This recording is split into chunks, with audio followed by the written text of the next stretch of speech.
दैत्य। सांगलीची जागा ठाकरे गटाकडे गेल्यामुळे नाराज असलेले विशाल पाटील वंचितकडून निवडणूक लढण्याचे संकेत मिळतात। वंचितचे अध्यक्ष प्रकाश आंबेडकर यांनी तसे संकेत दिलेले आहेत। काँग्रेसने राज्यामध्ये अस्तित्व टिकवायचं की नाही ते ठरवावं असा टोलाही प्रकाश आंबेडकर यांनी लगावलाय। सांगलीमध्ये शिवसेनेचं काहीच नाही तरीही ती जागा ठाकरे गटाने घेतली असंही आंबेडकर यांनी म्हटलं आणि त्यामुळे आता विशाल पाटील वंचितकडून निवडणुकीच्या रिंगणात उतरणार का ते पाहणं अत्यंत महत्त्वाचं असणार आहे। काँग्रेसवाल्यांनी अगोदर काँग्रेसने ठरवलं पाहिजे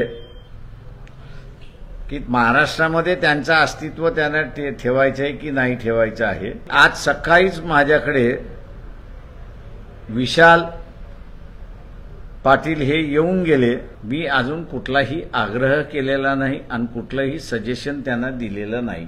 त्यांचं म्हणणं मी ऐकून घेतलं आणि त्यांना म्हणालो की फॉर्म भरल्यानंतर आपण ठरवू। दरम्यान आज सायंकाळी विशाल पाटलांची पत्रकार परिषद होणार आहे। सांगली लोकसभेबाबत विशाल पाटील भूमिका काय घेणार हे पाहणं आता महत्त्वाचं असणार आहे।